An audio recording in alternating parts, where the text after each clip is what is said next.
내가 엄마 주의를 끄는 동안 자기는 가서 현관 도어락 비밀번호 바꿔버려. 그 말은 마치 차갑고 끈적거리는 독사 한 마리가 내 칠순 생일 잔치의 화려한 식탁보 밑을 기어와 내 귓속으로 스르르 파고드는 것 같았다. 그 말을 내뱉은 것은 다름 아닌 내 딸 지은이었다. 녀석은 지금 식탁 위로 몸을 잔뜩 기울인 채 남편인 민석의 귀에 대고 은밀하게 속삭이고 있었다.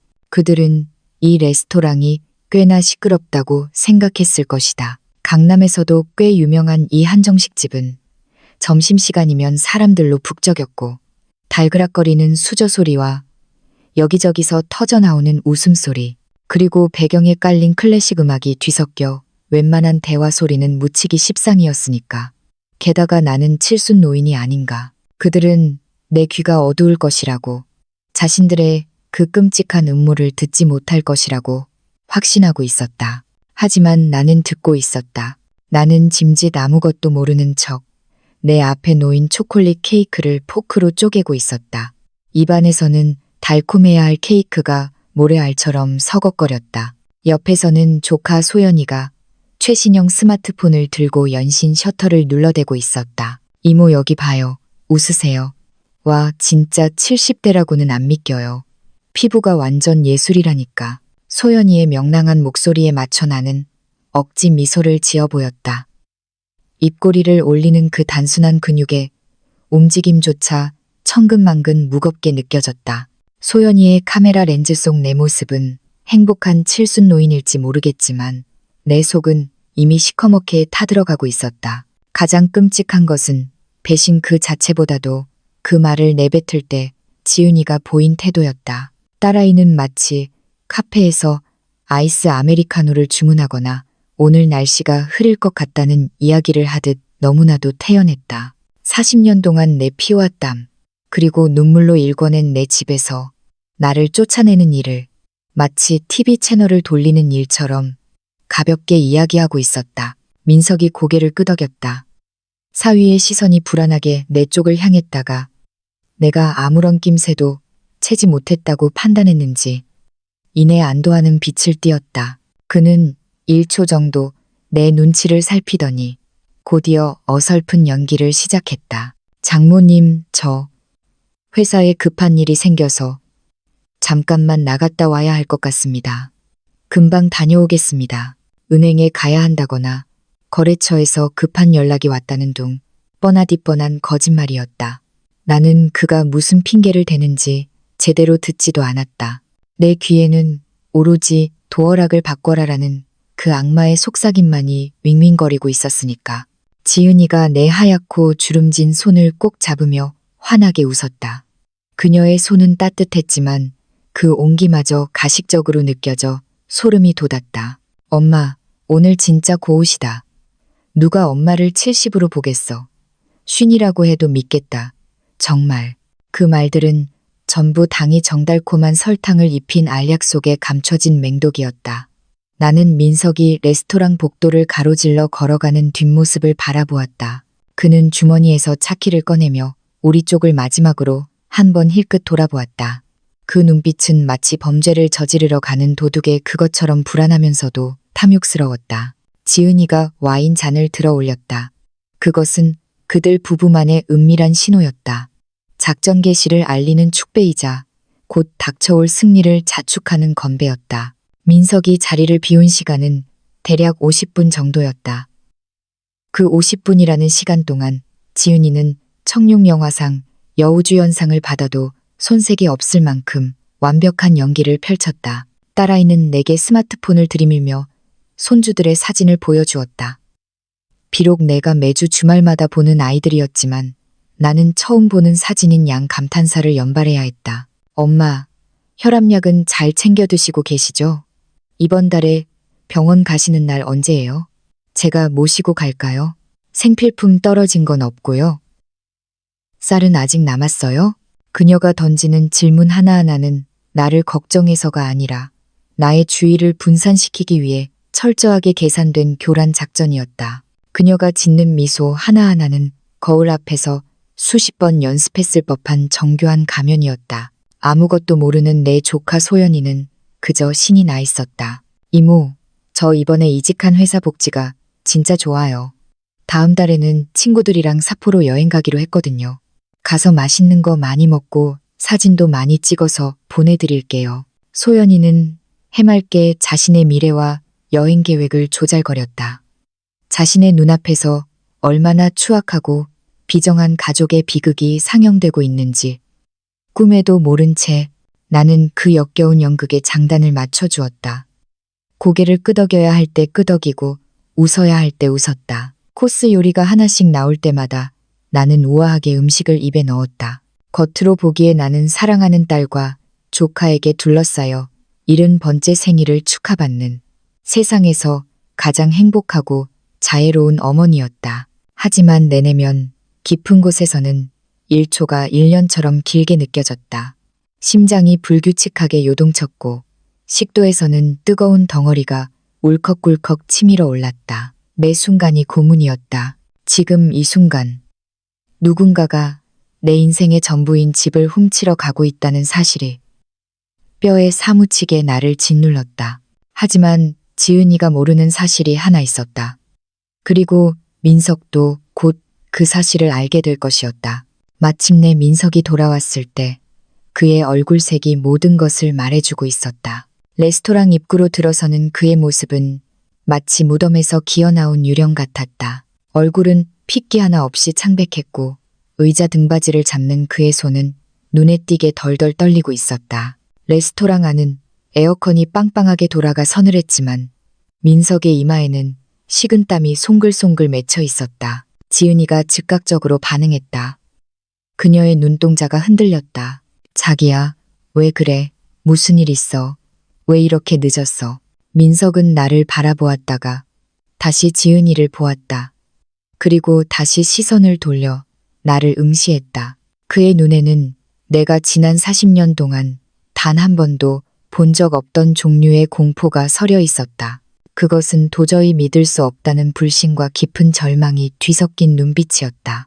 그가 입을 두어 번 벙긋거렸지만 목소리가 나오지 않았다. 마른 침을 삼키고 나서야 쇳소리 섞인 목소리가 간신히 쥐어짜듯 흘러나왔다. 숨이 가쁜 상태였다. 일이 터졌어. 당신 그 집 말이야. 그는 다리에 힘이 풀린 듯 의자에 주저앉았다. 몸을 지탱할 힘조차 남아있지 않은 듯 했다. 지은이가 다급하게 몸을 숙이며 남편에게 바짝 다가갔다. 나와 소연이가 듣지 못하도록 목소리를 잔뜩 낮추었지만 나는 이미 온 신경을 곤두세우고 토끼처럼 귀를 열어두고 있었다. 무슨 소리야? 일이 터지다니. 우리가 말한 대로 했어. 열쇠 수리공 불렀냐고. 갔어. 당신이 소개해준 그 업자랑 같이 갔다고. 그런데 우리가 도착했을 때 민석이 말을 잇지 못하고 양손으로 얼굴을 감싸 쥐었다. 그것은 완전한 패배와 절망을 인정하는 제스처였다. 집이 장모님 명의가 아니야. 이미 다른 사람이 살고 있어. 새 주인이 떡하니 버티고 있다고. 그 사람들이 등기 권리증이랑 매매 계약서를 보여줬어. 모든 게 합법적이고 공증까지 다 끝난 상태야. 매매가 완료된 지 이미 3주나 지났대. 순간 지은이의 주변으로 진공 상태와 같은 정적이 흘렀다. 지은이는 와인잔을 입가에 가져가던 손을 멈췄다. 그녀의 뇌가 이 충격적인 정보를 처리하느라 과부하가 걸린 것이 눈에 보일 정도였다. 그녀의 눈동자가 미친 듯이 굴러갔다. 불가능하다고. 이건 말도 안 된다고 부정하려는 필사적인 몸부림이었다. 그리고 아주 천천히 그녀의 시선이 내게로 향했다. 나는 여전히 미소 짓고 있었다. 아주 평온하고 자애롭고 평화로운 노인의 미소였다. 나는 탄산수를 한 모금 마신 뒤 우아하게 컵을 테이블 위에 내려놓았다. 컵받침에 부딪히는 맑은 소리가 그 침묵을 깼다. 소연이는 여전히 자신의 여행 계획에 심취해 있어. 눈앞에서 벌어지고 있는 이 무성무서 폭풍을 전혀 감지하지 못하고 있었다. 엄마? 지은이의 목소리는 절제되어 있었지만 그 단어 하나하나 밑바닥에는 팽팽하게 당겨진 현처럼 끊어질 듯한 분노와 긴장이 억눌려 있었다. 엄마, 집을 팔았어요? 나는 지은이의 눈을 똑바로 바라보며 대답했다. 목소리는 떨리지 않았다. 그래, 팔았다. 거짓말할 필요도 사과할 필요도 없었다. 그건 내 집이니까, 내 재산이니까. 내가 대학병원에서 40년 동안 간호사로 일하면서 수만 번의 야간 근무로 허리가 으스러져라. 이래서 번 돈이야. 내가 먹고 싶은 것 못 먹고 입고 싶은 것 못 입어가며 피눈물 나게 모아서 산 집이야. 지은이는 그 무게를 짐작조차 할 수 없을 것이다. 왜냐하면 나는 항상 내 딸만큼은 궁핍함을 모르고 자라게 하려고 내가 가진 모든 것을 쏟아부어 그녀의 삶을 풍요롭게 만들어 주었으니까. 언제요? 도대체 언제 판 거예요?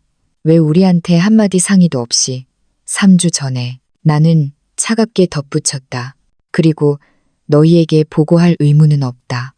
난 내 재산을 처분하는데 너희의 허락 따위는 필요하지 않아. 민석은 여전히 창백한 얼굴로 나와 지은 사이를 번갈아 쳐다보았다. 마치 대형 교통사고 현장을 목격한 사람처럼 넋이 나가 있었다. 반면 지은이의 얼굴색은 서서히 붉어지기 시작했다. 하지만 그것은 건강한 홍조가 아니었다. 핏대가 서고 모글대가 울렁거리는 억제할 수 없는 분노의 붉은색이었다. 그 집은 우리 유산이잖아요. 엄마가 우리한테 물려줄 유일한 거였잖아요. 지은이가 억누르던 소리를 홱찔렀다. 레스토랑 안의 고상한 공기가 순식간에 찢어졌다.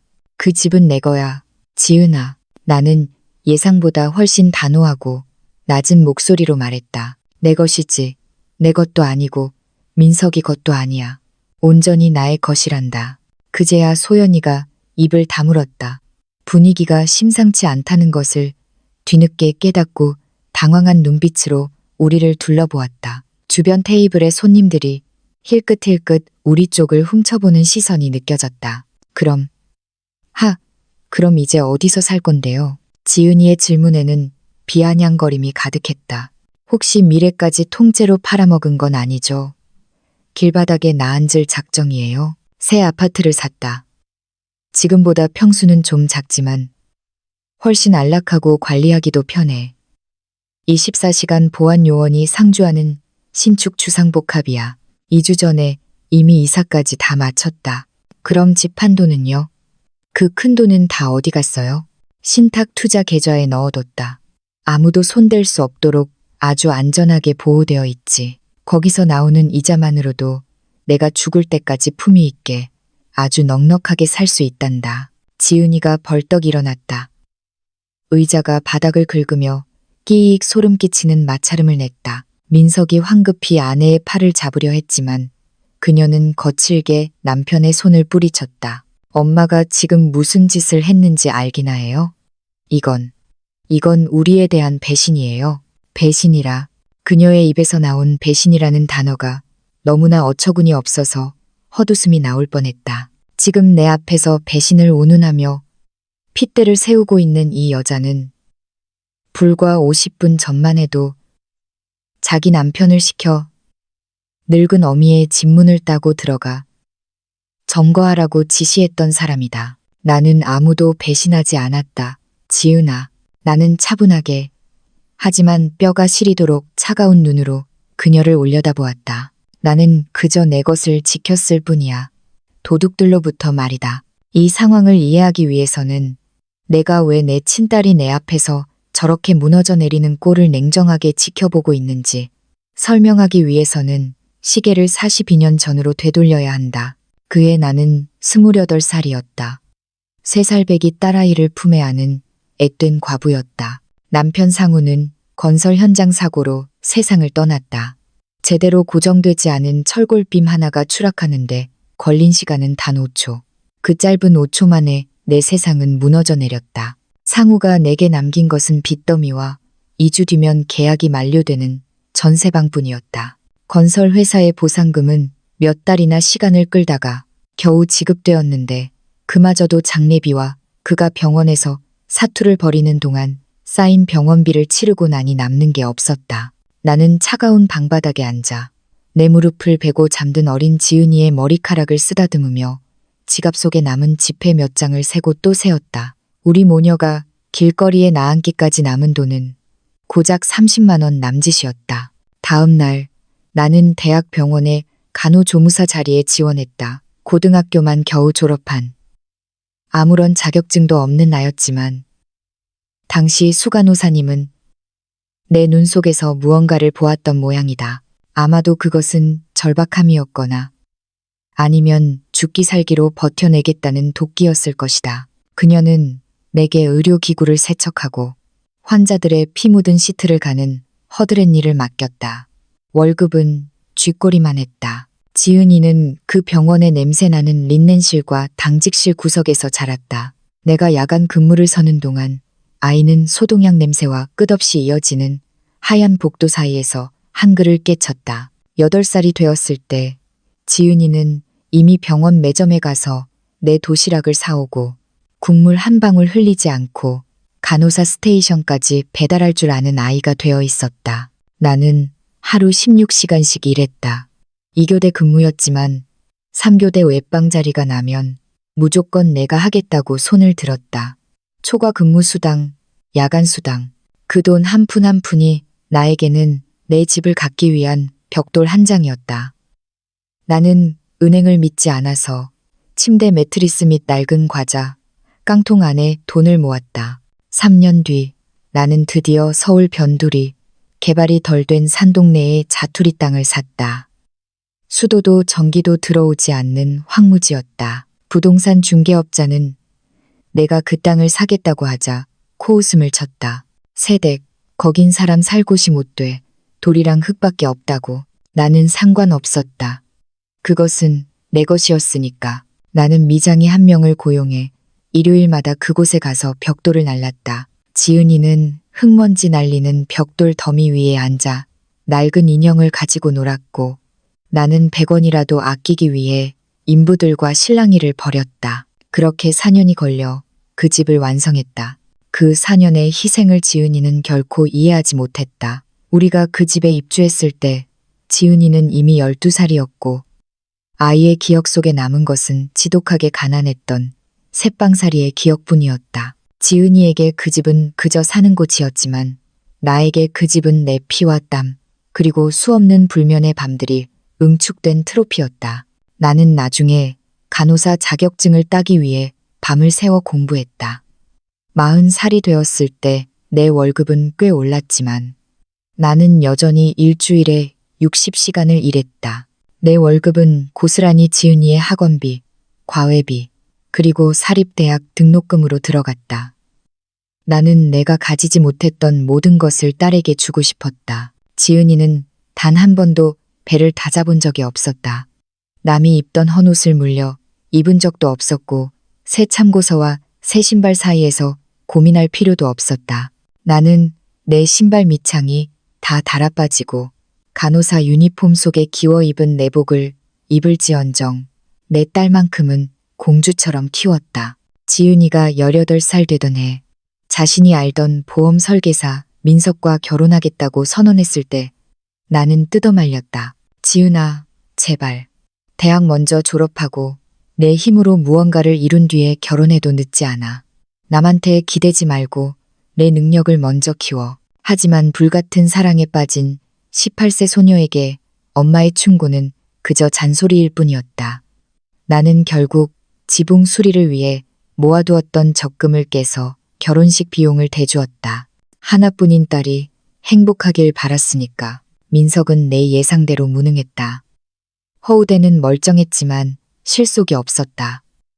실적이 좋을 때는 떵떵거렸지만 대부분의 시간은 손가락을 빨며 지은이에게 얹혀 살았다. 지은이는 치과 코디네이터로 일하며 생계를 꾸렸다. 그들은 아이 둘을 낳았다. 나는 손주들을 사랑했다. 하지만 외벌이로 아이 둘을 키우는 건 불가능했다. 그래서 나는 또다시 엄마라는 이름으로 지갑을 열었다. 이번 달엔 50만 원, 다음 달엔 100만 원, 손주들의 유치원비, 병원비, 옷값. 그 모든 것이 내 주머니에서 나갔다. 지은이는 고맙다는 말 한마디 없었다. 그녀는 그저 손을 내밀었고 나는 그 밑 빠진 독에 내 노후 자금을 쏟아부었다. 하지만 그 집만큼은 내 최후의 보루였다. 그 집의 명의는 언제나 내 것이었다. 그 사실에는 한치의 의심도 있을 수 없었다. 내 이름 석자가 박힌 등기 권리증, 내 피와 땀으로 번 돈, 그리고 내 젊음과 맞바꾼 시간들이 벽돌 한 장, 시멘트 한 줌에 고스란히 배어 있었으니까. 하지만 평온했던 내 삶의 파문을 일으킨 건 남편 상우가 아니었다. 그는 이미 수십 년 전 차가운 땅 속으로 돌아간 지 오래였다. 문제는 상우의 형. 그러니까 내게는 시아주버니가 되는 사람이었다. 남편이 죽고 우리 모녀의 삶에서 완전히 증발해버렸던 그가 35년 만에 불쑥 변호사와 소장을 들고 내 앞에 나타난 것이다. 재수 씨, 그 집 깔고 앉은 땅 말입니다. 그거 원래 우리 아버지, 그러니까 재수 씨 시아버지가 사두셨던 땅인 거 아시죠?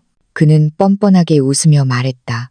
법적으로 상속 재산이 형제간에 분할된 적이 없으니 그 땅의 지분 절반은 엄연히 장남인 자신의 것이라는 주장이었다. 그는 어디서 구해왔는지 모를 누렇게 바랜 서류 뭉치를 들이밀었다. 그 위에 찍힌 도장은 제법 그럴싸해 보였고 함께 온 변호사는 알 수 없는 법률 용어들을 섞어가며 나를 혼란스럽게 만들었다. 땅값의 절반을 내놓으시든가 아니면 1억 5천만 원의 합의를 보시죠. 1억 5천만 원. 나에게 그런 큰 돈이 어디 있겠는가. 그날부터 지옥 같은 소송 전쟁이 시작되었다. 나는 2년 동안 법원 문턱이 닳도록 드나들었다. 그 2년 동안 나는 내가 긁어모을 수 있는 모든 돈을 변호사 선임비로 쏟아부었다. 매일 밤잠을 3시간으로 줄이고 미친 듯이 초과 근무를 자청했다. 매달 암세포처럼 불어나는 소송 비용을 감당하기 위해서는 내 몸을 혹사하는 수밖에 없었다. 그 치열했던 전쟁의 시간 동안 내 딸 지은이는 이상하리만치 조용했다. 경제적인 도움을 준 적은 단 한 번도 없었다. 엄마가 힘들지는 않은지 밥은 먹고 다니는지 묻는 안부 전화조차 드물었다. 녀석이 연락해오는 건 딱 보름에 한 번. 오직 소송의 진행 상황을 묻기 위해서였다. 변호사는 뭐래? 엄마가 이길 확률은 있대? 만약에 지면 집은 어떻게 되는 거야? 지금 돌이켜보면 녀석이 왜 그렇게 집요하게 승소 확률을 물었는지 이해가 간다. 지은이에게 중요한 건 늙은 어미의 건강이 아니라 훗날 자신이 물려받을 유산의 안위였던 것이다. 결국 법원은 내 손을 들어주었다.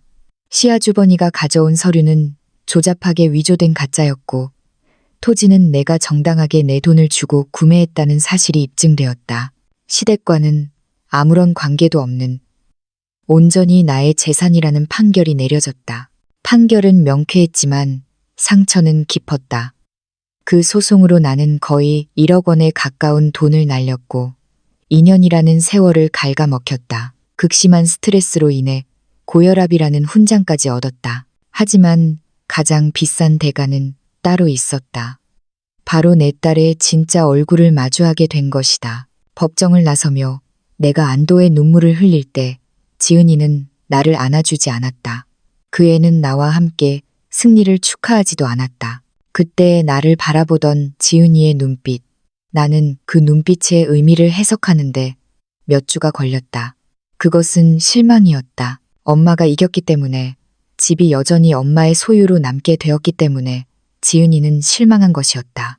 소송에서 져서 집을 팔거나 지분을 나누게 되면 콩고물이라도 좀 더 빨리 떨어질까 기대했던 그 얄팍한 셈법이 판사의 판결 한 방에 산산조각이 났기 때문이었다. 승소 후 몇 달간 묘한 기류가 흘렀다. 지은이의 발길이 잦아졌다. 하지만 그 방문에는 내가 나중에서야 깨닫게 된 불순한 목적이 숨겨져 있었다. 일요일마다 사위 민석과 함께 찾아오는 횟수가 늘었다. 핑계는 항상 그럴듯했다. 아이들이 할머니를 보고 싶어 한다거나, 근처를 지나가는 길이라거나, 오랜만에 가족끼리 밥 한 끼 먹자는 식이었다. 하지만 어머니의 육감이란 무서운 법이다. 수십 년을 키운 자식이기에 보이는 미세한 균열들이 있었다. 지은이의 시선은 나를 향하지 않고 집안 곳곳을 훑었다. 마치 경매사가 물건의 가치를 감정하듯 가구를 스캔하고 벽지를 살폈다. 민석은 넌지시 요즘 이 동네 집값이 얼마나 올랐는지, 재개발 소식은 없는지 흘리듯 물어보곤 했다. 내가 거실로 들어설 때면 그들의 대화가 뚝 끊기는 일이 잦아졌다. 어느 나른한 오후, 내가 주방에서 커피를 내리고 있을 때였다. 창문이 반쯤 열려 있었고 정원에서 나누는 그들의 대화 소리가 바람을 타고 주방까지 선명하게 흘러들어왔다. 민석 씨, 엄마 이제 이른이야. 100살까지 살 것도 아니잖아. 지은이의 목소리였다. 등골이 서늘해질 만큼 냉정하고 건조한 말투였다. 나도 알아. 하지만 우리가 그냥 기다릴 수는 없잖아. 알지? 민석의 목소리에는 초조함이 묻어 있었다. 그는 늘 불편한 진실을 마주할 때면 그렇게 웅얼거리는 버릇이 있었다. 왜 안 돼? 어차피 합법적인 상속이야.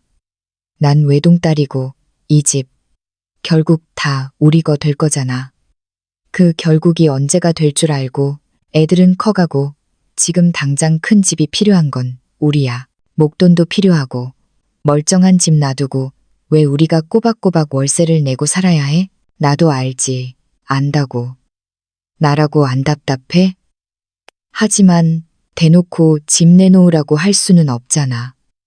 저번에 봤지? 삼촌이랑 소송해서 이긴 거. 엄마 지금 도끼가 바짝 올라 있어. 암사자 같다고. 그럼 설득해봐. 집 팔아서 돈을 좀 나눠주든가. 아니면 명이라도 당신 앞으로 돌려놓으라고 해. 나중에 또 법적인 문제 생길 수 있으니까 미리 정리하자고 해봐. 잠시 무거운 침묵이 흘렀다. 이윽고 지은이가 다시 입을 열었다. 이번에는 목소리에 교활한 샘속이 묻어났다. 그 방법이 통할 수도 있어. 하지만 천천히 해야 해. 급하게 굴면 안 돼. 일단 엄마한테 집이 너무 크니까 관리하기 힘들지 않냐고 바람을 넣자. 그리고 우리랑 합치자고 하는 거야. 이 집은 전세를 주든 월세를 주든 하고 그러다 보면 자연스럽게 집을 나한테 넘기는 게 가장 현명한 선택이라고 믿게 만드는 거지. 엄마를 위해서, 엄마의 안전을 위해서라고 말이야. 커피 주전자를 쥔 내 손이 심하게 떨리기 시작했다. 뜨거운 커피물이 식탁보 위로 튀었지만 뜨거움조차 느껴지지 않았다. 가슴을 후벼 파는 것은 그들이 내 집을 탐낸다는 사실 자체가 아니었다. 그 조종하려는 태도, 나를 한 명의 인격체가 아니라 발라먹기 좋은 생선 가시처럼 취급하며 해체하려는 그 냉혹한 계획 때문이었다. 나는 떨리는 손을 진정시키고 쟁반에 커피와 쿠키를 담아 정원으로 나갔다. 얼굴에는 인자한 미소라는 가면을 쓴 채 아무것도 못 들은 척 연기했다. 커피 마셔라. 그들도 나를 보자마자 화사하게 웃었다. 날씨 이야기, 손주들 이야기로 화제를 돌리며 완벽한 효녀, 효자 연기를 펼쳤다. 그 역겨운 연극을 보며 나는 깨달았다. 이 연극은 이미 몇 달 전부터 상영되고 있었음을. 그 후 몇 주 동안 내 짐작은 확신으로 변했다. 지은이는 틈만 나면 내 귀에 대고 주문을 외우듯 중얼거렸다. 엄마, 혼자서 이 넓은 집 쓰는 거 너무 적적하지 않아? 방이 4개나 되는데 하나만 쓰잖아. 관리비도 아깝고 청소하기도 힘들고. 민석은 한술 더 떴다. 그는 독거노인이 단독주택에서 살다가 고독사하거나 사고를 당했다는 뉴스를 밥 먹듯이 언급했다. 장모님, 이 연세에 계단 오르내리는 거 정말 위험해요. 관절에도 안 좋고 혹시라도 넘어지시면 큰일 나요. 요즘은 노인 안전사고가 제일 무서운 거 아시죠? 그들의 대화 속에서 늙음은 곧 무능이자 위험이었다. 내가 칠순을 넘기는 순간 자동으로 밥숟가락 하나 제대로 못 드는 어린애가 된 것처럼 취급했다. 흰 머리카락과 주름살이 뇌세포가 죽었다는 증거라도 되는 양 몰아세웠다. 어느 날 저녁 지은이가 컬러 인쇄된 팸플릿 뭉치를 들고 왔다. 엄마, 이거 봐봐. 내가 알아봤는데 요즘 실버타운이 정말 잘 되어 있대. 시설도 호텔급이고 또래 친구들도 많고 프로그램도 다양해서 심심할 틈이 없대. 간호사도 24시간 상주하고. 나 간호사 필요 없다. 내가 간호사였는데 무슨 소리니? 아니, 내 말은 엄마도 이제 연세가 있으시니까 여기 봐. 정원도 있고 커뮤니티 센터도 있고 사우나도 있어. 완전 천국이야. 그래서 그 천국에 입주하려면 얼마나 든다니? 이건 일종의 투자라고 생각해야지. 보증금이 좀 비싸긴 한데 월 생활비는 한 300만 원 정도. 엄마 이 집 팔면 충분히 가구도 남아. 남은 돈은 우리가 좀 굴려서 생활비 보태드리면 되고. 지윤아, 나는 내 집 팔아서 나 자신을 고급 양로원에 가둘 생각 없다. 지은이의 얼굴이 일순간 딱딱하게 굳었다가 다시 그 솜사탕 같은 미소로 돌아왔다. 양로원이라니, 실버타운이라니까. 당장 가라는 게 아니라 그냥 한번 고려해보라는 거지. 다 엄마를 위해서야. 엄마 편하게 사시라고. 엄마를 위해서. 그 빌어먹을 말이 그들의 전매 특허가 되었다. 우리랑 합치는 것도 엄마를 위해서. 집을 파는 것도 엄마를 위해서. 내가 제대로 읽어보지도 못한 서류에 도장을 찍으라고 들이미는 것도 다 나를 위해서란다. 민석은 또 다른 방식으로 접근했다. 그는 투자 이야기를 꺼냈다. 장모님, 요즘 부동산 시장이 불안정해요. 이렇게 큰 자산을 집에만 묶어두는 건 손해입니다. 현금화해서 안전한 펀드나 채권에 투자하시면 매달 이자만 수백만 원씩 나와요. 아무것도 안 해도 돈이 들어온다니까요. 나 연금 나온다. 매달 꼬박꼬박 들어오는 돈이면 충분해. 아니, 돈이 더 있으면 좋잖아요. 해외여행도 다니시고 맛있는 것도 사드시고 남은 여생을 화려하게 즐기셔야죠. 여생. 그 단어 역시 지겹도록 들었다. 그 말 속에는 언제나 얼마 남지 않은 시간, 스스로 책임질 수 없는 삶이라는 뉘앙스가 끈적하게 묻어 있었다. 하지만 내가 완전히 잠에서 깨어나게 된 결정적인 계기는 따로 있었다. 내 생일이 오기 석 달 전, 우연히 엿듣게 된 통화 내용이었다. 그날 나는 손주 녀석 입힐 스웨터를 직접 떠서 지은이네 집에 들렀다. 초인종을 눌렀지만 대답이 없었다. 현관문이 덜 닫혀 있기에 민석의 차가 있는 걸 보고 안으로 들어갔다. 지은아. 김서방? 내 부름에 대답하는 사람 대신 서재 쪽에서 낯선 남자의 목소리가 들려왔다. 스피커폰을 켜놓은 모양이었다. 아주 사무적이고 차가운 목소리였다. 그래서 제 조언은 어머님께서 건강상의 문제로 일시적으로라도 자가 간호가 불가능한 시점을 기다리라는 겁니다. 변호사임이 틀림없었다. 민석이 대답했다. 예를 들면 가벼운 사고나 입원 같은 거 말씀이시죠. 그걸 빌미로 사무 처리를 도와드려야 한다고 주장하고요. 그렇죠. 그 타이밍에 성년후견인 개시 심판을 청구하시면 됩니다. 노무께서 스스로 합리적인 의사결정을 내릴 수 없다는 증거를 제출하면서요. 근데 변호사님, 그게 합법적으로 가능한가요? 지은이의 목소리였다. 엄마, 지금 멀쩡하거든요. 정신도 또렷하시고 고집도 세시고 아주 독립적이세요. 그러니까 한정후견이나 임시후견을 노리는 겁니다. 판사가 6개월 정도의 한시적인 후견 권한을 줄 수도 있습니다. 어머님의 건강이나 재산 보호를 명목으로요. 그 기간 동안 법정 대리인으로서 부동산을 처분하거나 은행 계좌를 관리하거나 요양병원 입원을 결정할 권한을 갖게 되는 거죠. 만약 엄마가 반대하면요. 피후견인 어머니 이성적인 판단을 내릴 능력이 없다는 걸 증명하면 반대 의사는 무효가 됩니다. 치매 검사 결과나 정신 감정 혹은 주변 이웃들의 증언이 필요합니다. 기이한 행동을 한다거나 기이한 행동이라 우리가 좀 과장해서 말할 수도 있겠네요. 민석이 중얼거렸다. 제가 거짓 증언을 하라고 말씀드리는 건 아닙니다만 만약 이웃들이 노인이 건망증이 심하다거나 횡설수설한다거나 위생 상태가 불량하다는 식으로 진술해주면 재판에 아주 유리하죠. 수임료는 얼마나 되나요? 착수금 500, 성공 보수 500, 총일 0만 원 생각하시면 됩니다. 집을 매각하고 나면 그 정도 비용은 아주 쉽게 회수하실 수 있을 겁니다. 나는 숨소리조차 내지 못하고 뒷걸음질 쳤다. 손에 쥐고 있던 스웨터가 땀으로 축축하게 젖어 있었다. 심장이 갈비뼈를 부수고 튀어나올 것만 같이 쿵쾅거렸다. 나는 도둑고양이처럼 살금살금 현관을 빠져나왔다. 그 집에서 내 블록이나 떨어진 곳까지 걸어온 뒤에야. 나는 다리가 풀려 가로수 옆에 주저앉았다.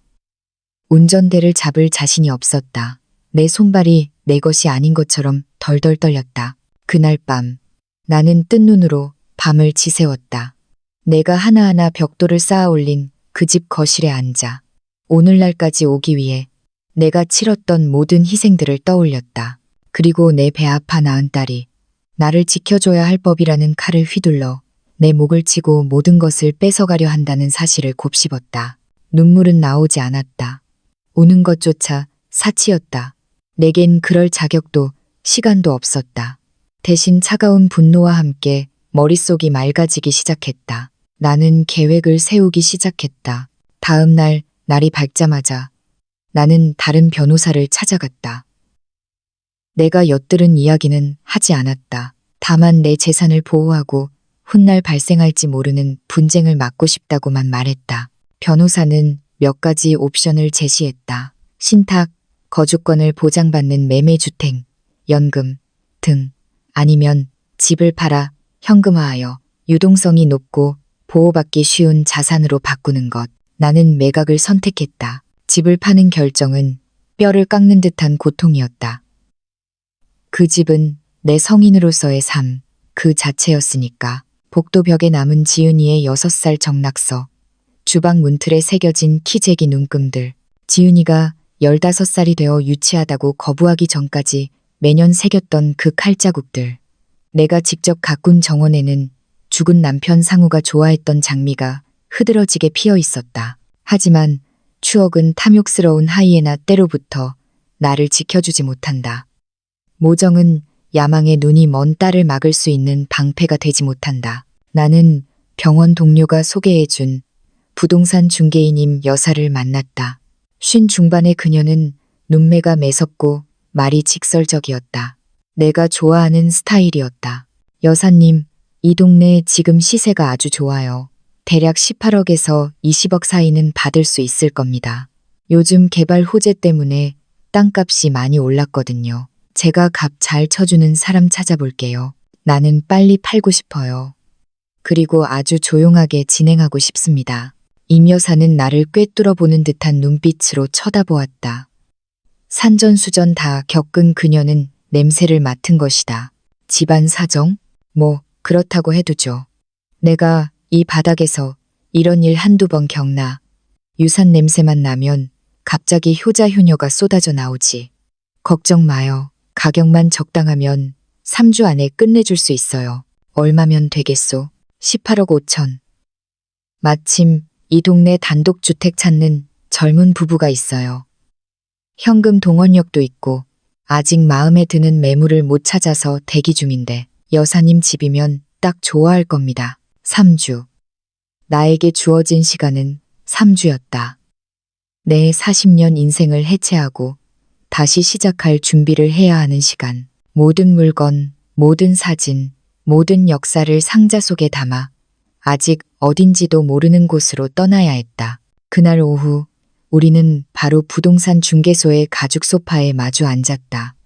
임 여사는 서류 가방에서 전속 중개 계약서를 꺼내며 조항 하나하나를 꼼꼼하게 설명했다. 여사님, 조건은 아주 명쾌합니다. 18억 5천. 매수자는 대출 없이 전액 현금으로 치르겠다고 했어요. 이 말인즉슨 은행 심사 기다릴 필요 없이 계약금 걸고 한 달 안에 잔금 치르고 바로 등기 이전을 끝낼 수 있다는 소리죠. 이사 날짜는요? 빠를수록 좋다고 하네요. 그쪽 사모님이 임신 중이라 몸 무거워지기 전에 들어오고 싶어 해요. 그럼 더 좋군요. 진행합시다. 나는 망설임 없이 도장을 찍었다. 인주가 종이 섬유 사이로 스며드는 것을 보며 생각했다. 나는 지금 내 인생의 지난 40년을 해체하고 미지의 장소에서 다시 시작할 준비를 하기 위해 내 기억을 팔아치우고 있는 것이라고. 그런데 집 팔고 나면 어디로 가실 생각입니까? 임 여사가 계약서를 갈무리하며 넌지시 물었다. 아직 모르겠소. 작지만 안전한 곳. 아무도 내가 어디 있는지 모를 곳을 찾고 있어요. 그렇다면 제가 아는 곳이 하나 있습니다. 시청 근처에 새로 지은 주상복합 오피스텔인데 그게 실버타운은 아닌데 은퇴한 분들이 많이 살아요. 1인 가구를 위한 맞춤형 설계라 구조가 아주 잘 빠졌죠. 무엇보다 보안이 철저합니다. 입주민 카드가 없으면 엘리베이터 버튼도 못 누르고 로비에는 경비원이 24시간 눈을 부릅뜨고 있어요. 같은 건물에 은퇴한 간호사나 교장 선생님들도 꽤 사십니다. 지금 볼 수 있을까요? 그럼요. 마침 3층에 공실이 하나 있습니다. 우리는 그 길로 택시를 잡아타고 시내로 향했다. 그 건물은 6층짜리 현대식 건물로 외관은 세련된 회색 벽돌로 마감되어 있었고 입구에는 관리가 잘 된 작은 화단이 조성되어 있었다. 로비에 들어서자 제복을 입은 경비원이 임 여사를 알아보고 정중하게 인사를 건넸다. 3층 집은 비어 있었지만 현관문을 열자마자 가칠한 페인트 냄새와 함께 햇살이 와락 쏟아져 들어왔다. 거실은 아담했고 널찍한 통창 너머로 활기찬 거리가 내려다 보였다. 부엌에는 최신식 빌트인 가전들이 갖춰져 있었고 침실은 킹 사이즈 침대와 장롱이 들어가기에 충분했다. 욕실에는 이미 미끄럼 방지 타일과 안전 손잡이가 설치되어 있었다. 나는 거실 한가운데 서서 눈을 감고 상상해 보았다. 이곳에서의 아침, 커피향, 그리고 무엇보다 그 누구의 방해도 받지 않는 고요함을 너무 완벽하네요. 더 고민할 것도 없겠어요. 여기로 하겠습니다. 나는 그 자리에서 가계약금을 걸었다. 보증금 500만 원에 월세 250만 원. 내 통장에서 돈이 빠져나가는 알림 문자가 울렸을 때 가슴 한구석이 찌릿했지만 이것은 단순한 지출이 아니었다. 내 자유를 위한 투자였다. 그날부터 2주 동안 나는 철저한 이중 생활을 시작했다. 낮에는 지은이가 아는 그 엄마, 민석이 아는 그 장모님으로 살았다. 허리도 좀 굽은 척하고 말귀도 좀 어두운 척했다. 도움이 필요한 가련한 노인 연기를 하는 내 모습은 아카데미 주연상 감이었다. 하지만 밤이 되면 커튼을 굳게 치고 비밀스러운 작업을 시작했다. 옷가지, 중요 서류, 앨범, 내가 도저히 버릴 수 없는 내 인생의 파편들을 박스에 담았다. 테이프를 붙이는 소리가 밖으로 새어 나갈까봐 TV 볼륨을 크게 틀어놓고 짐을 쌌다. 지은이의 방문은 점점 잦아졌다. 횟수가 늘어날수록 그녀의 연기력은 물이 올랐지만 내 눈에는 그 가면 뒤의 초조함이 훤히 들여다 보였다. 그녀는 언제나 민석을 대동하고 나타났다. 엄마, 내가 엄마 좋아하는 전복죽 사왔어. 좀 드셔보셔. 얼굴이 왜 이렇게 까칠해? 잠은 좀 주무셨어? 아니, 그냥 좀 피곤하구나. 늙으니까 잠도 없어지고. 거봐, 내가 뭘 했어. 혼자 계시니까 식사도 제대로 못 챙기잖아. 지은이는 혀를 차며 내 냉장고를 뒤적거렸다. 그녀는 짐짓 걱정스러운 표정을 지었지만 그녀의 눈은 끊임없이 집안을 스캔하고 있었다. 혹시라도 귀중품이 없어진 건 아닌지, 집안 살림에 변화가 생긴 건 아닌지 감시하는 눈초리였다. 그러더니 뜬금없이 나를 몰아세우기 시작했다. 엄마, 어제 내가 전화 2번이나 했는데 왜 안 받았어? 같은 말 또 하게 만드네.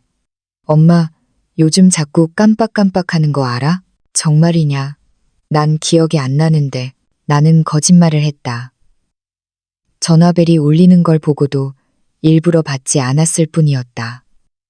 하지만 나는 순순히 인정하는 척하며 그녀의 시나리오에 맞춰주었다. 이것 봐, 진짜 문제라니까.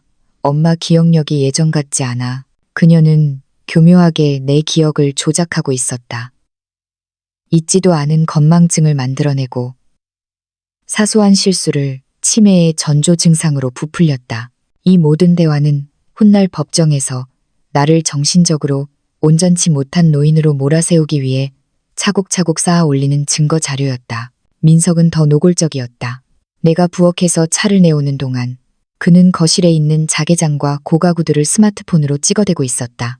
찰칵, 찰칵, 셔터 소리가 들리지 않게 무음 카메라 앱을 쓰고 있었지만 내 눈을 속일 수는 없었다. 그들은 그 물건들이 자신들이 물려받아야 할 가문의 유산이라고 믿고 기록을 남기는 중이었다. 잔금을 치르기로 한 날이 이틀 앞으로 다가왔을 때였다. 지은이가 저녁 식사 자리에서 폭탄을 던졌다. 엄마, 민석 씨랑 상의해봤는데 엄마, 당분간 우리 집에 와서 지내는 거 어때? 한 몇 달만이라도. 나는 젓가락질을 멈췄다. 올 것이 왔구나. 갑자기 그게 무슨 소리니? 그냥 엄마 혼자 계시는 게 너무 걱정돼서 그래. 우리 집 객실 비어 있잖아. 거기서 편하게 지내시면서 손주들도 좀 봐주시고 이 집 관리하는 것도 힘들 텐데 우리가 대신 관리해 줄게. 그럼 이 집은 비워두고. 아니지. 그냥 비워두면 집 망가져. 우리가 믿을 만한 세입자 구해서 전세를 놓는 거야. 그 돈으로 엄마 용돈도 하시고 임대차 계약이나 골치 아픈 서류 작업은 민석 씨가 다 알아서 할 거야. 엄마는 그냥 우리 집에서 편하게 쉬시기만 하면 돼. 의도가 너무 투명해서 헛웃음이 나올 뻔했다. 일단 내 발로 내 집을 걸어 나가게 만든 뒤 지은이의 명의로 세를 놓고 그 뒤에는 갖은 핑계를 대며 나를 영영 돌아오지 못하게 만들 셈이었다. 내가 그들의 집에 들어가는 순간 나는 내 삶의 주도권을 완전히 뺏기는 것이다. 글쎄다. 갑작스러워서 생각이 좀 필요하구나. 생각할 게 뭐 있어. 다 엄마를 위해서라니까. 엄마, 이제 혼자 살기엔 너무 늙으셨잖아. 언제 무슨 일이 생길지 모르는데 엄마를 위해서. 그 지긋지긋한 주문. 일주일만 시간을 다오. 생각 좀 해보마. 알았어. 딱 일주일이야. 긍정적으로 생각해봐. 응? 그날 밤 그들이 돌아가자마자 나는 마지막 박스에 테이프를 붙였다. 찍, 찢어지는 테이프 소리가 적막한 거실을 갈랐다. 내 평생의 짐이 고작 라면 박스 10개로 압축되었다. 다음 날 오전, 지은이가 출근해 있을 시간에 미리 예약해둔 이삿짐 트럭이 도착했다. 1톤 트럭 한 대와 인부 2명. 질문 따위는 하지 않고 현금만 받으면 그만인 소규모 이사 업체였다. 나는 그들에게 30만 원을 쥐어주고 최대한 조용하고 신속하게 짐을 빼달라고 부탁했다. 오후 2시 법무사 사무실에서 모든 절차가 끝났다. 매수자인 박 선생 부부는 임 여사의 말대로 젊고 예의 바른 사람들이었다. 임신한 아내의 배를 조심스럽게 감싸쥐고 있는 남편의 모습에서 40년 전 나와 상우의 모습이 겹쳐 보였다. 그들의 눈은 내 집을 갖게 되었다는 설렘으로 반짝이고 있었다. 어머니, 정말 잘 관리해 주셨네요. 집안 구석구석에서 사랑이 느껴졌어요. 저희가 정말 잘 살겠습니다. 감사합니다. 박 선생의 아내가 내 두 손을 꼭 잡으며 진심 어린 목소리로 말했다. 나는 하마터면 울 뻔했다. 이 집을 뺏으려 드는 내 자식보다 생판남인 이 젊은 부부가 내 집의 가치를 더 알아준다는 사실이 서글퍼서였다. 행복하게 사세요. 장미나무. 물 주는 거 잊지 마시고. 나는 미소를 지으며 법무사가 내미는 서류에 인감도장을 찍었다. 쿵, 쿵, 쿵. 은행 앱에서 알림음이 울렸다. 18억 5천만 원, 중개 수수료와 양도세, 각종 공과금을 제하고 나니 내 손에 쥐어진 돈은 약 17억 원 남짓이었다. 이 큰 돈을 어떻게 하시겠습니까? 법무사가 마지막 도장을 정리하며 물었다. 나를 평온하게 만들어줄 곳으로 보내야지요. 그날 오후 나는 은행 VIP룸에 앉아 3개의 계좌를 개설했다. 하나는 원금 보장용 장기 신탁 계좌. 이자는 낮지만 국가가 망하지 않는 한 안전한 곳이었다. 또 하나는 2억 원이 든 비상금 계좌. 이 계좌에는 특별한 조건을 걸었다. 본인이 직접 은행 창구에 방문하여 신분증을 제시하지 않는 한 어떤 위임장으로도 인출 불가. 마지막 하나는 매달 생활비와 연금이 들어올 일반 입출금 계좌였다.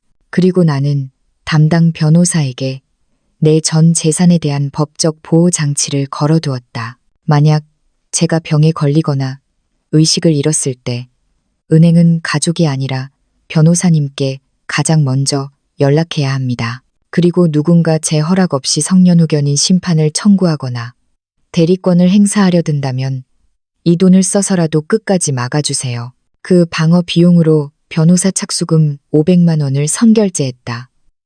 전혀 아깝지 않았다. 내 존엄을 지키기 위한 보험료였으니까. 새 아파트로 들어오는 과정은 비현실적일 만큼 평온했다. 짐을 다 풀고 나니 저녁 7시였다. 창밖으로 도시의 야경이 보석처럼 반짝이고 있었다. 내 짐은 이 작은 아파트의 절반도 채우지 못했다. 그동안 내가 얼마나 불필요한 짐들을 짊어지고 살았는지, 쓰지도 않는 가구와 옷가지들에 파묻혀 살았는지 비로소 실감이 났다. 새 집에서의 첫날 밤, 나는 낯선 침대에 누워 천장을 바라보았다. 텅 빈 공간이 주는 공허함이 아니라 무한한 가능성으로 채워진 충만한 고요함이 나를 감쌌다. 내일 아침에 눈을 뜨면 이 공간은 온전히 나만의 것이다. 누구도 내 가구 배치를 지적하지 않을 것이고 집이 너무 커서 낭비라고 잔소리에 댈 사람도 없을 것이다. 하지만 나는 알고 있었다. 이 평화가 오래가지 못할 것임을 지은이는 곧 알게 될 것이다. 전화도 받지 않고 집은 텅 비어 있고 등기부 등본의 주인 이름이 바뀐 것을 확인하는 순간 그녀는 미친 듯이 나를 찾아 헤맬 것이다. 나는 침대 옆 협탁, 서랍 깊숙이 예전 휴대폰을 넣어두고 전원을 껐다. 그리고 변호사와 임 여사에게만 알려준 새 휴대폰을 머리맡에 두었다. 폭풍전야. 지금의 고요함은 곧 몰아칠 거센 비바람을 예고하고 있었다. 하지만 두렵지 않았다. 나는 이미 튼튼한 요새 안에 들어와 있었으니까. 이사 후 첫 일주일, 나는 나만의 작은 성정 안에서 새로운 질서를 세웠다. 아침 6시, 창가에 놓인 작은 원목 테이블에 앉아 도시가 깨어나는 모습을 지켜보며 따뜻한 보리차를 마신다. 7시가 되면 근처 공원으로 산책을 나간다. 그곳에서 나는 나와 비슷하게 홀로 서기를 선택한 다른 노인들과 눈인사를 나누게 되었다. 오후에는 책을 읽거나 TV를 본다. 더 이상 초인종 소리에 가슴을 졸일 필요도. 엄마, 나야, 라며 불쑥 들이닥치는 딸의 목소리에 신경을 곤두세울 필요도 없었다. 내 새 전화번호는 오직 담당 변호사와 부동산 중개인 임 여사, 그리고 믿을 수 있는 옛 동료 몇 명만이 알고 있었다. 나는 옛날 폴더폰을 침대 옆 협탁 깊숙한 곳에 넣어두었다. 하지만 아주 꺼버리지는 않았다. 그들이 어디까지 타락할 수 있는지 확인하고 싶다는 일종의 서글픈 호기심 때문이었을까. 나는 하루에 딱 한 번, 저녁 식사 후에만 그 판도라의 상자를 열어보았다. 지은이의 문자는 소름 끼칠 정도로 예측 가능한 패턴을 보였다. 엄마, 오늘 집 앞 지나가다 들렀는데 안 계시네? 어디 가셨어? 저번에 이야기한 거 상의해야지. 언제 시간 돼? 엄마, 왜 전화를 안 받아? 무슨 일 있는 거 아니지? 나 너무 걱정돼. 나는 답장을 바로 하지 않았다. 몇 시간, 때로는 하루를 꼬박 넘긴 뒤에야 아주 짧고 모호한 답장을 보냈다. 잘 지낸다. 좀 바쁘구나. 친구랑 여행 중이다. 나중에 연락하마. 내 위치를 특정할 수 있는 단서는 단 하나도 남기지 않았다. 그렇게 2주가 지나고 3주차에 접어들자 지은이의 인내심이 바닥을 드러내기 시작했다. 문자의 어조가 급격히 날카로워졌다. 엄마, 당장 만나. 급한 일이야. 우리 미래가 달린 문제라고. 제발 연락 좀 해. 우리의 미래. 마치 내 인생의 결정권이 자신들에게 있다는 듯한 저 오만함. 결국 사단이 난 건 옛집으로 민석이 찾아간 날이었다. 아니, 이제는 박 선생 부부의 집이라고 해야겠지. 오후 2시경, 모르는 번호로 전화가 걸려왔다. 받아보니 집을 매수한 새 주인 박 선생이었다. 그의 목소리는 당혹감과 공포로 떨리고 있었다. 어머님, 큰일 났어요. 어떤 남자가 대문 밖에서 고래고래 소리를 지르고 난리가 났습니다. 자기가 어머님 사위라면서 문을 열라고 발로 차고, 나는 깊은 한숨을 내쉬었다.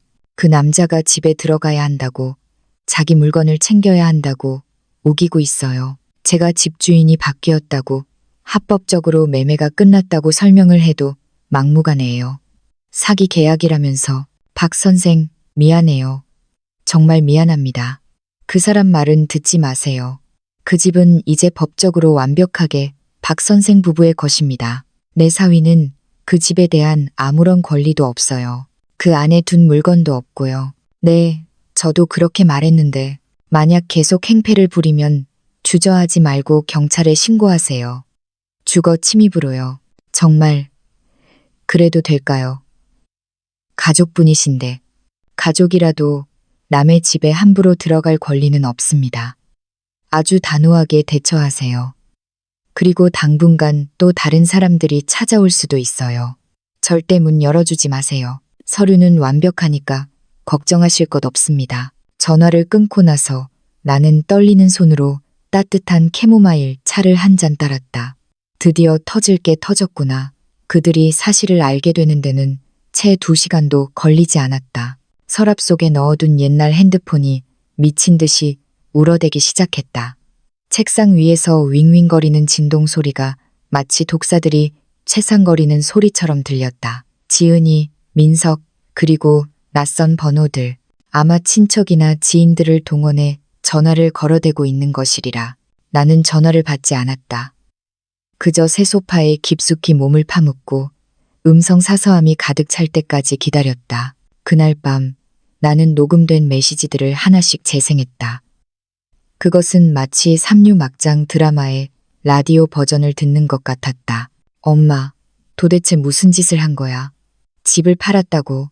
우리한테 말 한마디 없이 어떻게 그럴 수가 있어. 지은이의 목소리는 믿을 수 없다는 충격과 억눌린 분노 사이에서 너를 띄고 있었다. 장모님, 우리 급하게 상의할 게 있습니다. 이거 정말 심각한 문제예요. 장모님이 지금 큰 실수를 하신 겁니다. 민석은 권위적인 척하려 애썼지만 그 목소리 밑바닥에는 절박함이 깔려 있었다. 엄마, 제발 전화 좀 받아. 우리 정말 걱정돼서 그래. 지금 어디야? 집 판 돈은 우리 다 계획이 있었단 말이야. 다시 지은이. 이번에는 울먹이는 연기 톤이었다. 그리고 마지막 메시지가 압권이었다. 더 이상 연기를 포기한 지은이의 본색이 적나라하게 드러나 있었다. 엄마, 그거 알아? 이거 불법이야. 그 집은 우리 유산이라고. 우리가 그동안 엄마 돌보느라 얼마나 고생했는데 이렇게 뒤통수를 쳐 그 돈 혼자 꿀꺽하게 놔둘 줄 알아? 민석 씨가 변호사 알아보고 있어. 우리한테도 권리가 있다고. 권리. 나의 권리를 박탈하고 나를 식물인간 취급하려던 계획을 세웠던 입에서 권리라는 단어가 나오다니. 이 얼마나 블랙 코미디인가. 나는 조용히 종료 버튼을 누르고 핸드폰의 전원을 껐다. 이제 이 전화기는 영원히 켜질 일이 없을 것이다. 다음 날 지은이는 내가 40년간 몸담았던 대학 병원으로 쳐들어갔다. 그녀는 인사팀과 간호부를 휘저으며 내 주소지를 내놓으라고 난동을 피웠다. 다행히 그날 당직 수간호사는 최 간호사, 내 오랜 후배이자 가장 친한 친구인 미경이었다. 미경은 정중하지만 단호하게 지은이를 막아섰다. 따님, 죄송하지만 직원 개인 정보는 알려드릴 수 없습니다. 본인의 동의 없이는 가족이라도 안 돼요. 우리 엄마라고요. 엄마가 집을 팔고 사라지셨어요. 치매기가 있으시다고요. 위험할 수도 있다는데 왜 안 가르쳐줘요? 지은이는 헐떡거리며 거짓 눈물을 짜냈다. 따님, 제가 선배님과 40년을 같이 일했습니다. 이영자 선생님은 제가 아는 여성 중에 가장 똑똑하고 강단 있는 분이세요. 만약 선배님이 따님에게 행방을 알리지 않기로 결정하셨다면 거기엔 분명 합당한 이유가 있을 겁니다. 미경은 지은이의 거짓 연기에 속아 넘어갈 사람이 아니었다. 그날 오후 미경은 내 새 번호로 전화를 걸어 껄껄 웃으며 그 상황을 중계해 주었다. 언니, 지은이 걔 오늘 눈 뒤집혀서 왔더라. 내가 경찰 부른다고 하니까 그제야 가더라고. 잘 지내고 있는 거지? 도움 필요하면 언제든 말해. 고맙다, 미경아. 정말 고마워. 그냥 딸려는 지 어미가 아직도 자기 맘대로 할 수 있는 존재라고 생각하나 봐. 내가 도망친 걸 못 받아들이는 거지. 하지만 지은과 민석은 포기하지 않았다. 그들은 이 잡듯이 내 흔적을 뒤지기 시작했다. 내가 자주 가던 동네 마트, 미용실, 그리고 조카 소연이네 집까지. 며칠 뒤 소연이에게서 전화가 왔다. 목소리에 걱정이 가득했다. 이모, 지은 언니가 우리 집에 왔었어요. 이모가 집 팔고 실종됐다고, 치매 걸려서 길거리 헤매고 있을지도 모른다고 난리를 치고 갔어요. 도대체 무슨 일이에요? 진짜 집 파신 거예요? 그래, 소연아. 나 괜찮다. 아주 잘 지내고 있어. 그럼 왜 언니한테는 비밀로? 소연아, 내가 내 인생에 대해 지은이가 싫어할 만한 결정을 좀 내렸다. 하지만 이건 내 결정이고 난 그럴 권리가 있어. 이곳은 아주 안전하고 내 돈도 잘 보호되고 있단다. 수화기 너머로 안도의 한숨 소리가 들렸다. 휴, 다행이다. 저는 또 진짜 무슨 일 생기신 줄 알고. 지은 언니가 이모 찾는다고 경찰에 신고한 애 만에 하고 있어요. 법적으로 대응하겠다고 변호사 선임한다고 그러던데. 이모, 이거 그냥 넘길 일이 아닌 것 같아요. 언니 눈빛이 예전에 그 언니가 아니었어요. 법적 대응이라. 나는 잠시 침묵하다가 소연이에게만은 진실을 말해두기로 결심했다. 소연아, 내가 왜 도망쳤는지 아니? 나는 내가 엿들은 그날의 통화 내용, 성년 후견인 제도, 그리고 나를 정신병자로 몰아 재산을 가로채려던 그들의 추악한 계획을 덤덤하게 털어놓았다. 이야기를 듣는 내내 소연이는 숨을 들이켰다. 긴 침묵 끝에 소연이가 떨리는 목소리로 말했다. 세상에, 설마 했는데 어떻게 친딸이 그런 짓을. 이모, 저 너무 소름 끼쳐요. 그래, 친딸이라서 더 아프구나. 이모, 저 만약에 지은 언니가 또 찾아오면 모른다고 할게요. 그리고 혹시 제가 도울 일 있으면 무조건 말씀하세요. 증언이든 뭐든 다 해드릴게요. 진짜 너무한다. 소연이의 지지를 확인하자 마음 한구석이 든든해졌다. 고맙다. 너는 그냥 모른 척하고 있어라. 이제부터는 내가 알아서 할게. 하지만 나는 알고 있었다. 지은이는 그리 쉽게 물러설 아이가 아니었다. 녀석은 자신이 원하는 것을 얻지 못하면 수단과 방법을 가리지 않고 덤벼들 것이다. 현실이라는 벽에 머리가 깨져 피를 흘리기 전까지는 멈추지 않을 것이다. 그리고 3주 뒤 폭풍 전에 고요가 깨졌다. 금요일 오후 내 담당 변호사로부터 연락이 왔다. 어머님, 법원에서 통지서가 날아왔습니다. 따님이 법원에 성년후견 개시 심판을 청구했습니다. 청구 취지는 어머님의 정신건강 문제와 재산관리 능력 부족입니다. 올 것이 왔구나. 몇 달 전 문 밖에서 엿들었던 그 시나리오 그대로였다. 단지 차이점이라면 이제 그들이 훔쳐갈 집이 내 명의로 남아있지 않다는 것뿐이었다.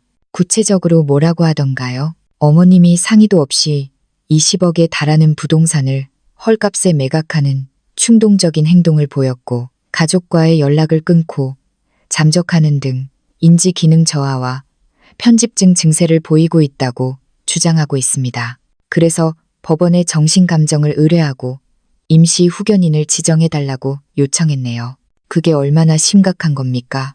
판사 성향에 따라 다릅니다. 직계 가족의 청구라 신중하게 받아들일 수도 있고 반대로 재산 분쟁을 의심해서 기각할 수도 있습니다. 하지만 일단 청구가 들어온 이상 우리는 법정에 나가서 방어를 해야 합니다. 어머님이 정상이라는 걸 증명해야 해요. 증거. 제가 정상이라는 증거 말이죠. 네, 다행히 우리는 준비가 되어 있습니다. 40년 간호사 경력. 스스로 은퇴를 준비하고 집을 매각한 합리적인 과정, 그리고 전문가와의 상담 기록들, 이것들이 어머님의 가장 강력한 무기입니다. 청문회는 언제입니까? 3주 뒤입니다. 하지만 그 전에 법원에서 지정한 사회복지사가 어머님의 현재 거주지로 방문 조사를 나올 겁니다. 생활 환경을 확인하러요. 오라고 하세요. 내 냉장고가 얼마나 깨끗한지, 내 약통이 얼마나 잘 정리되어 있는지 보여줄 테니까. 그리고 따님 측에서는 어머님 주소를 모른다고 주장하고 있습니다. 이걸 빌미로 어머님이 행방불명 상태이며 스스로를 돌볼 능력이 없어 사라졌다고 몰아가는 중입니다. 편리한 논리군요. 변호사가 잠시 말을 멈췄다가 조심스럽게 물었다. 어머님, 혹시라도, 정말 만에 하나라도 따님이 주장하는 내용 중에 사실에 근거한 게 있습니까? 아주 사소한 건망증이라도 그들이 공격할 빌미가 될 만한 게요. 나는 거울 속에 비친 내 얼굴을 바라보았다. 주름진 얼굴, 백발이 성성한 머리. 하지만 눈동자만은 그 어느 때보다 또렷하게 빛나고 있었다. 변호사님. 나는 70 먹은 노인네입니다. 가끔 안경을 어디 뒀는지 깜빡할 수도 있고, 슈퍼에 갔다가 두부를 사려던 걸 잊어버릴 수도 있어요. 하지만 내 머릿속은 아주 맑아요. 내가 집을 판 건 치매 때문이 아니라 내 딸이 도둑이라는 걸 깨달았기 때문입니다. 내가 숨어 사는 건 길을 잃어서가 아니라 나를 지키기 위해서예요. 이건 늙고 병든 노인의 행동이 아니라 생존자의 행동입니다. 수화기 너머에서 변호사의 힘찬 대답이 들려왔다. 알겠습니다. 법정에서 토시 하나 틀리지 않고 그대로 말씀하시면 됩니다. 완벽합니다. 전화를 끊고 창밖을 보았다. 먹구름이 몰려오고 있었다. 하지만 나는 창문을 닫지 않았다. 바람이 불테면 불어라지. 내 뿌리는 그들이 생각하는 것보다 훨씬 깊고 단단하니까. 이제 법정이라는 링 위에서 딸이라는 이름의 가면을 쓴 괴물과 마주할 시간이었다. 정신 감정은 3일 뒤로 잡혔다. 담당 의사인 장 박사는 30년 경력의 사법 정신, 감정 권위자였다. 차가운 진료실 공기와는 달리 그의 눈빛은 깊고 온화했다. 그는 나에게 일련의 테스트를 진행했다. 단어 목록 기억하기, 복잡한 도형 따라 그리기, 숫자 거꾸로 세기, 그리고 몇 가지 속담의 의미를 해석하는 과제들이었다. 이영자님, 100에서 7을 계속 빼면서 숫자를 말씀해 보시겠습니까? 93, 86, 79, 72. 나는 막힘없이 대답했다. 내 머릿속은 수정처럼 맑았다. 1시간여의 검사가 끝난 뒤 장 박사가 안경을 고쳤으며 차트를 내려놓았다. 이영자님, 검사 결과는 놀랍습니다. 기억력, 논리력, 시공간 지각 능력 모두 동년배 평균을 훨씬 상회하고 계십니다. 치매나 인지 기능 저하의 징후는 전혀 찾아볼 수 없습니다. 임상적인 관점에서 볼 때 본인의 사물을 처리하는데 아무런 문제가 없는 상태입니다. 그 말씀을 법원에 제출할 보고서에 써주실 수 있습니까? 물론입니다. 있는 그대로 작성해서 판사님께 제출하겠습니다. 이틀 뒤 법원에서 파견된 사회복지사 임 선생이 내 아파트를 방문했다. 태블릿 PC를 든 30대 중반의 단정한 여성이었다. 어머님, 안녕하세요. 법원 지시로 방문한 임지영 사회복지사입니다. 잠시 생활 환경을 둘러보고 몇 가지 질문을 드려도 될까요? 어서 오세요. 숨길 건 없습니다. 그녀는 천천히 집안을 둘러보았다. 티끌 하나 없는 거실 바닥, 색깔별로 정리된 옷장. 그리고 무엇보다 그녀의 시선이 오래 머문 곳은 부엌이었다. 그녀는 냉장고를 열어 신선한 식재료가 꽉 차 있는 것을 확인했고 약통의 요일별로 약이 정확하게 소분되어 있는 것을 보고 고개를 끄덕였다. 혼자서 식사 준비나 청소는 다 하시는 건가요? 그럼요. 내가 40년 간호사였습니다. 위생관념 하나는 철저합니다. 이전 거주지에서 이곳으로 이사하신 특별한 이유가 있으신가요? 나는 임 선생의 눈을 똑바로 바라보며 말했다. 내 딸이 법을 이용해 내 재산을 뺏으려 한다는 걸 알았기 때문입니다. 나는 내 자산을 보호하기 위해 집을 팔았고 그들의 간섭을 피해 이곳으로 왔습니다. 임 선생이 태블릿에서 고개를 들었다. 그녀의 눈에 처음으로 사무적인 태도, 뒤에 숨겨진 인간적인 호기심이 어렸다. 그건 매우 심각한 주장이네요. 사실이니까요. 내 딸 부부가 변호사와 통화하며 나를 치매 환자로 몰아가려는 계획을 직접 들었습니다. 임 선생은 한참 동안 기록을 남겼다. 내 은행 거래 내역, 월세 납입 영수증, 그리고 최근 건강검진 결과표까지 꼼꼼히 확인한 후 그녀가 입을 열었다. 어머님, 솔직히 말씀드릴게요. 제가 이런 사건을 수십 건 맡아봤습니다. 정말로 도움이 필요한 어르신들도 계시지만 개 중에는 자녀들이 상속재산을 미리 확보하려고 제도를 악용하는 경우도 덜어 있습니다. 그럼 선생님 보시기에 저는 어느 쪽 같습니까? 제가 보기엔 어머님은 독립적으로 생활하시기에 차고 넘칠 만큼 완벽하십니다. 보고서는 사실 그대로 올라갈 겁니다. 청문회를 닷새 앞두고 진짜 내 70번째 생일이 다가왔다. 친딸과 법정 공방을 앞두고 생일 잔치를 한다는 게 우스꽝스럽게 느껴졌지만 조카 소연이가 완강했다. 이모, 절대 안 돼요. 지은 언니한테 이모 생일까지 뺏길 수는 없어요. 우리 둘이서라도 해요. 이모가 70년 동안 얼마나 치열하게 살아오셨는데 축하받으셔야죠. 소연이의 말이 맞았다. 나는 승낙했지만 조건을 걸었다. 장소는 내가 정하고 당일 아침에야 알려주겠다고. 혹시라도 소연이가 실수로 지은이에게 정보를 흘릴까봐 걱정되어서였다. 나는 아파트 근처에 조용하고 아늑한 이탈리안 비스트로를 예약했다. 창가 자리에 앉아 소연이를 기다렸다. 소연이는 작은 초콜릿 케이크와 꽃다발을 들고 나타났다. 생신 축하드려요, 이모. 이모는 제가 아는 여성 중에 가장 강한 분이세요. 우리는 와인을 곁들여 식사하며 소연이의 일본 여행 계획과 내 그림 수업 이야기를 나누었다. 긴장도 눈치 싸움도 없는 평화로운 시간이었다. 하지만 커피를 주문하려던 찰나 내 피를 얼어붙게 만드는 광경이 눈앞에 펼쳐졌다. 식당 문이 열리고 지은이와 민석이 걸어 들어오고 있었다. 우연이 아니었다. 식당을 훑어보는 지은이의 매서운 눈빛, 그 뒤를 따르는 민석의 결연한 표정, 그들은 나를 사냥하러 온 것이었다. 내 시선이 소연이를 향했다. 소연이의 얼굴이 백지장처럼 하얗게 질렸다. 이모, 아니에요. 저 정말 말 안 했어요.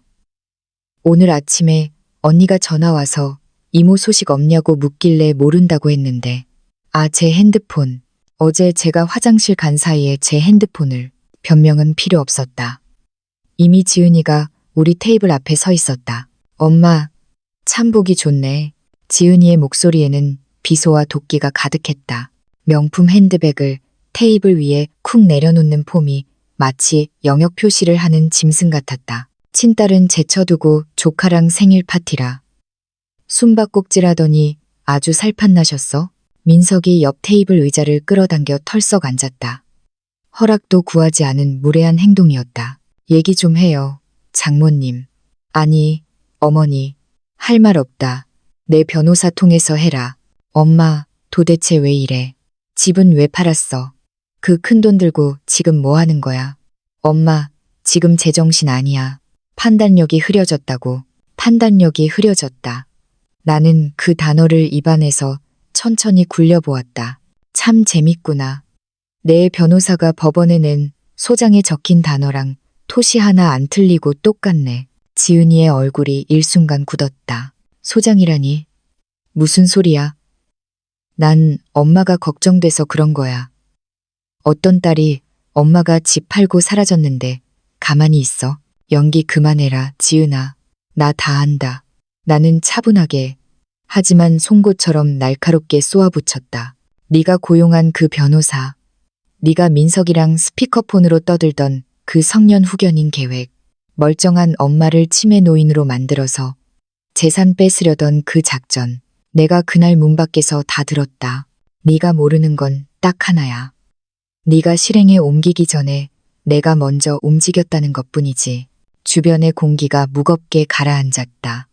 옆 테이블 손님들이 수근거리는 소리가 멈췄다. 지은이의 눈동자가 흔들렸지만 이내 도끼를 품고 쏘아붙였다. 엄마 지금 피해 망상 중이야. 거봐, 내 말이 맞잖아. 가족이 자기를 해치려 한다고 믿는 거, 그게 바로 치매 초기 증상이라고. 내 말이 틀려? 사실을 말하는 건 망상이 아니다. 증거 있어. 증거 있냐고. 지은이가 고함을 질렀다. 내가 증거다. 나는 자리에서 일어났다. 소연이도 얼른 따라 일어섰다. 나는 지갑에서 5만 원권 3장을 꺼내 테이블 위에 올려놓았다. 밥값과 팁으로 충분한 금액이었다. 내가 70년을 살면서 배운 게 하나 있다. 내 존엄은 내가 지켜야 한다는 거다. 너희가 날 늙은이라고 무시하고 껍데기만 남기려 했지만 난 그렇게 호락호락하지 않아. 엄마, 거기 안 서. 아직 얘기 안 끝났어. 지은이가 내 팔을 잡으려 했지만 내가 매섭게 뿌리쳤다. 법정에서 보자. 그때는 판사님이 내 말을 들어주실 게다. 나는 뒤도 돌아보지 않고 식당을 나섰다. 등 뒤에서 씩씩거리는 지은이의 숨소리가 들렸지만 내 발걸음은 깃털처럼 가벼웠다. 드디어 결전의 날, 가정법원 심판정은 작고 엄숙했다. 나는 이날을 위해 새로 산 단정한 회색 정장을 입었다. 화장은 옅게 했지만 혈색이 좋아 보이게 신경 썼다. 나는 70세의 나약한 노인이 아니라 자신의 삶을 완벽하게 통제하는 우아한 여성으로 보여야 했다. 내 변호사는 자신감에 차 있었다. 반면 건너편에 앉은 지은이와 민석, 그리고 그들의 변호사는 초조해 보였다. 왕판사가 들어왔다. 60대 초반에 깐깐해 보이는 인상의 판사였다. 심리 개시하겠습니다. 청구인 측 대리인, 진술하세요. 지은이 측 변호사가 일어났다. 그는 준비한 대로 나를 공격하기 시작했다. 존경하는 재판장님, 사건 본인 이영자 씨는 최근 급격한 인지 능력 저하를 보이며 상의 없이 유일한 자산을 매각하고 가족과의 연락을 단절했습니다. 이는 전형적인 노인성 편집증과 판단력 상실의 증거입니다. 본인의 복리와 재산 보호를 위해 따님인 김지은 씨를 임시 후견인으로 지정해 주십시오. 그는 복리와 보호라는 단어를 수십 번 사용했다. 듣기 좋은 포장지였다. 판사가 내 변호사에게 고개를 돌렸다. 반대측, 진술하세요. 내 변호사는 천천히 자리에서 일어났다. 재판장님, 방금 들으신 내용은 한 여성의 주체성을 말살하려는 악의적인 소설에 불과합니다. 제 의뢰인은 40년 경력의 베테랑 간호사 출신으로 자신의 노후를 스스로 설계할 충분한 지적 능력과 경제적 능력을 갖추고 있습니다. 변호사는 서류 뭉치를 판사석에 제출했다. 여기 장 박사님의 정신 감정 결과서가 있습니다. 인지, 능력은 최상입니다. 또한 사회복지사의 현장 조사 보고서도 있습니다. 의뢰인은 완벽하게 독립적인 생활을 영위하고 있습니다. 판사가 서류를 꼼꼼히 훑어보는 동안 정적만이 감돌았다. 이윽고 판사가 안경 너머로 나를 응시했다. 이영자 씨, 본인이 직접 말씀해 보시겠습니까? 왜 집을 파셨습니까? 나는 심호흡을 한번 하고 또렷한 목소리로 대답했다. 판사님, 저는 제 딸 부부가 저를 금치산자로 만들어 재산을 가로채려는 계획을 엿들었습니다. 저는 희생양이 되고 싶지 않았습니다. 그래서 제 스스로를 지키기로 결심했습니다. 거짓말이에요. 지은이가 참지 못하고 소리쳤다. 엄마는 지금 망상에 빠져 있다고요. 조용히 하세요. 판사가 지은이를 제지했다. 그리고 다시 나를 보며 물었다. 계속하세요. 저는 남편을 일찍 잃고 혼자 힘으로 딸을 키웠습니다. 벽돌 한 장 한 장 제 손으로 날라 집을 지었습니다. 시댁과의 소송에서도 인연을 쌓아 그 집을 지켜냈습니다. 저는 충동적으로 결정하는 사람이 아닙니다. 제 인생의 모든 결정은 신중했습니다. 이번 매각도 마찬가지입니다. 저는 제 존엄을 지키기 위해 가장 합리적인 선택을 한 것입니다. 판사는 잠시 침묵했다. 그의 시선이 나와 지은이 사이를 오갔다. 그리고 황 변호사 지은이 측에게 물었다. 청구인 측, 이영자 씨의 정신적 결함을 증명할 객관적 자료가 있습니까? 병원 진단서나 이웃들의 증언이 담긴 공증된 진술서 같은 것 말입니다. 현재 확보 중입니다만 이웃들의 구두 증언 말고 물적 증거 말입니다. 지금 당장은 없습니다만. 판사는 서류철을 덮었다. 탁 하는 소리가 법정에 울려 퍼졌다. 심리 종결하겠습니다. 제출된 정신감정서와 사회복지사 보고서를 검토한 결과 사건 본인 이영자 씨는 온전한 행위 능력을 갖추고 있음이 명백합니다. 오히려 자신의 자산을 보호하기 위해 시의적절하고 현명한 대처를 했다고 판단됩니다. 따라서 본 성년후견 개시 청구는 기각합니다. 기각. 그 두 글자가 내려지는 순간 지은이의 어깨가 축 늘어졌다. 민석은 머리를 감싸 쥐었다. 그들의 탐욕스러운 계획이 법의 망치 아래 산산조각이 나는 순간이었다. 판사는 덧붙였다. 따님분, 어머니를 걱정하는 마음이었다면 어머니의 결정을 존중해드리는 게 순서입니다. 성인인 어머니의 재산 처분권은 오직 어머니에게 있습니다. 나는 법정을 나서며 그들을 돌아보지 않았다. 내 변호사가 활짝 웃으며 악수를 청했다. 축하드립니다, 어머님. 완벽한 승리입니다. 그로부터 1년이 지났다. 나의 새 삶은 놀라울 정도로 평온하고 풍요로웠다. 집 한 돈 17억 원은 안전한 곳에서 매달 500만 원 정도의 이자를 만들어냈다. 내 연금까지 합치면 월 800만 원 가까운 돈이 들어왔다. 나는 그 돈으로 문화센터 유아반에 등록했다. 붓을 들고 캔버스를 마주할 때면 내 안의 응어리들이 색채가 되어 풀려나가는 기분이었다. 공원에서 만난 이 여사님과도 절친한 친구가 되었다. 그녀 역시 자식들과의 불화 끝에 홀로 서기를 선택한 분이었다. 우리는 가끔 저녁에 모여 와인을 마시며 서로의 상처를 보듬고 또 낄낄거리며 웃었다. 우리가 자식들한테 너무 헌신만 했어. 고마운 줄을 모르잖아. 이 여사님의 말에 나는 잔을 부딪히며 대답했다. 이제라도 알았으니 다행이지요. 남은 인생은 우리 자신을 위해 씁시다. 어느 날 우편함에 지은이의 편지가 꽂혀 있었다. 익숙한 글씨체. 봉투를 뜯어 읽어내려갔다. 구구절절한 사연이었다. 엄마, 우리가 잘못했어. 근데 민석 씨 사업이 정말 힘들어졌어. 애들 학비도 밀리고 이번 딱 한 번만 도와주면 안 될까? 손주들 봐서라도 딱 한 번만. 그놈의 딱 한 번. 그 한 번이 두 번이 되고 영원히 계속될 것임을 나는 안다. 나는 편지를 구겨 쓰레기통에 던져 넣었다. 답장은 하지 않았다. 소연이 편에 들으니 지은이는 다시 치과 코디네이터 일을 시작했고 민석은 택배 일을 하며 근근히 살아가고 있다고 했다. 마음이 아프지 않다면 거짓말일 것이다. 하지만 나는 더 이상 그들을 구원할 수 없다. 그들은 이제 스스로의 힘으로 사는 법을 배워야 한다. 내가 그랬던 것처럼 71세 생일날 밤 나는 내 아파트 창가에 서서 화려한 도시의 불빛을 내려다보았다. 유리창에 비친 내 얼굴은 주름지고 늙었지만 그 어느 때보다 편안해 보였다. 나는 40년을 간호사로 살았고 43년을 과부로 살았다. 그리고 70년이 되어서야 깨달았다. 진정한 사랑은 희생이 아니라 존중이라는 것을. 가족은 핏줄로 묶인 사람들이 아니라 나의 결정을 지지해주는 사람들이라는 것을. 나, 이영자는 이제야 비로소 나 자신으로 산다. 늦지 않았다. 내 인생의 황혼은 이제 막 가장 아름다운 색으로 물들기 시작했으니까. 나는 와인잔을 들어 밤하늘을 향해 건배했다. 나의 자유를 위하여,